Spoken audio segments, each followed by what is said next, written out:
I'm national correspondent Kayla Gaskins on Capitol Hill. The longest government shutdown in history could end this week because the Senate has a compromise plan with enough support to pass. A breakthrough on Capitol Hill. The American people have suffered for long enough. After a 40-day stalemate, enough Democrats crossed the aisle Sunday and joined Republicans. The motion upon reconsideration is agreed to, giving Senate leaders the votes they needed to advance a compromise package to reopen the government. They decided to put principle over their personal politics. The agreement will fund multiple agencies for the full fiscal year and all other agencies until January 30th of 2026. In exchange, Democrats have the commitment from the White House to rehire federal workers fired at the start of the shutdown and a promise to vote on extending the expiring Affordable Care Act tax credits. You know, I've got some folks who didn't like the vote, but I'm going to have a whole lot of federal employees who are going back to work and they're getting their paychecks. 8 senators broke rank in the Democratic caucus to advance the compromise. 2 Democrats and 1 independent supported the GOP plan since the beginning of the shutdown. And on Sunday, 5 more Democrats joined. None of these lawmakers are up for re-election next year, but amid intense backlash, they are being accused by many Democrats of caving to President Trump and Republicans. Maine Senator Angus said Democrats' tactics weren't working and weren't ever going to work. The problem was after over 40 days, neither of those goals was being accomplished.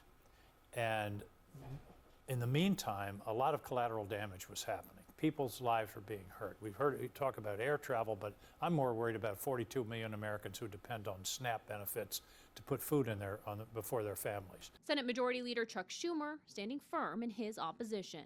I cannot support the Republican bill that's on the floor because it fails to do anything of substance to fix America's health care crisis. The government won't reopen until the House also passes the compromise plan and President Trump signs it. On Monday, Speaker Mike Johnson gave House members 36 hours to return to Washington and prepare for a vote.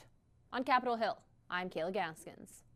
The historic shutdown could be over as it enters its 41st day. Yesterday, 8 Democrats broke with Senate Minority Leader Chuck Schumer in a sign that they were willing to compromise to try to reopen the government while those negotiations do continue. And joining us now to discuss this and more headlines on the Hill is our Washington insider, Armstrong Williams. Good morning to you, sir. You know, you called it and said we would soon see the government reopen with enough Senate Democrats to agree on some kind of a CR. Tell us what's happening on the Hill right now. Well, listen, the sort of bypass these greedy insurance carriers to get the money directly to the consumer, the fact that everybody who's fired, federal employees, will get their jobs back, and everyone will get their paycheck and also their past benefits. And you cannot consider firing any other federal employees until January 31st. That was enough for Democrats. And also Chuck Schumer, believe it or not, needed a lifeline. He had to hold for the progressives that he's beholden to, but behind closed doors, Dick Durbin, voting with the centrists, indicated they were ready to move on and stop hurting people for right now for no reasons necessary, because they won the elections on last Tuesday. And so it's just time to resolve this and move on to real issues and issues that this shutdown has caused. What does this mean, though, ultimately for Chuck Schumer? Clearly the Democratic Party not falling in line behind him anymore. What changed? Common sense and people yelling at him. You know, there's a possibility, there are rumors that this could be his last hurrah that he may, as Nancy Pelosi did, announce his retirement. Yeah, we keep hearing that too. And I got to ask you about this story that kind of popped up over the weekend, an unverified story, by the way, about the January 6th pipe bomber who placed pipe bombs outside the offices of the Republican National Committee and the Democratic National Committee. Everyone saw this video. We've seen this video for almost 5 years now. This happened just before the events of January 6th. And again, nearly 5 years later, there is still no suspect in custody, Armstrong. The FBI, the DOJ had no problem quickly finding those January 6th suspects who entered the Capitol. Why do you think there has not been an arrest yet on this? It's very sensitive.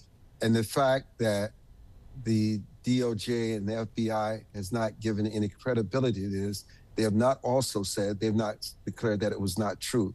There's many things that the story has gotten wrong. There are a few things that the story has gotten right. They want to make sure before they make any announcements on this, because not only does it involve Capitol Police, it involves the CIA, the FBI. They want to make sure Potentially, they dot all their I's and cross all their T's. It's just that sensitive. You're inside the U.S. Capitol building right now. What does it say, though, about the security of our nation's capital when someone could do this, you know, plant pipe bombs, obviously meant to cause death and destruction, and get away with it now for what's almost been 5 years? You're assuming that the bomb was planted to detonate. Not considering that it may have been a ploy to further malign the right-wing extremists as if they planted the bomb. Interesting. It was never intended. You just got to think deeply about this. Okay. And Yes, yeah. And by the way, very quickly, looking back at Election Day, we know places like New York and New Jersey are not a bellwether for the midterms for the rest of the country. But what were some of your biggest takeaways? Is that the Democrats held on to their blue states that Trump never won before. And in some of them, they barely held on. And also in Minnesota and Minneapolis, the radical Somalian extremist who has been for mayor lost, which tells you that Minnesota has not lost all its common sense. They still put America first.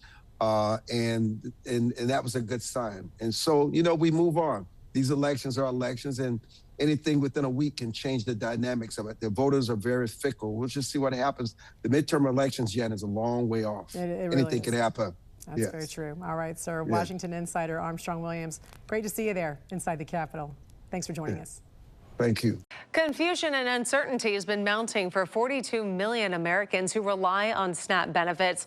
Just this morning, a federal appeals court ruled SNAP benefits must be paid in full in November of 2025. KOMO's Natalie Fahmy explains why and how we got here. It has been a windy road these past 10 days as the battle to fully fund SNAP or not in the month of November has played out in courts across the country. I'm angry. I'm very angry. SNAP recipients in Washington state, like Georgia Gillespie, are more than frustrated. It's really tough. It's very tough to not have control of your own survival. She hasn't received her benefits this month and says now she's needing to make difficult decisions to keep food on the table. But how did we get here? On October 1st, the federal government shut down, with SNAP payments poised to stop on November 1st. On October 31st, a federal judge ruled payments must continue in full even during the shutdown. The Trump administration appealed the ruling on November 7th. And after a winding road of appeals and Supreme Court involvement, on November 10th, a federal appeals court rejected the Trump administration's effort to only partially fund SNAP benefits until the shutdown ends. We rely on our government to take care of our communities and neighbors, and they're not doing it. They're not doing their jobs. So. And the whole up and down of it all has some Seattle residents like Dave Redile frustrated. He says lawmakers in D.C. should have never let the shutdown get to this point. They need to figure it out. And even with positive signs from the Capitol that the shutdown could end soon, he's not confident that things will bounce right back to normal. I think there'll be a lot of impacts. They'll continue. In Washington state, Governor Bob Ferguson did announce that 250,000 households did receive their SNAP benefits. That is about half the number of households in the state that rely on the benefit. In Seattle, I'm Natalie Fahmy, KOMO News.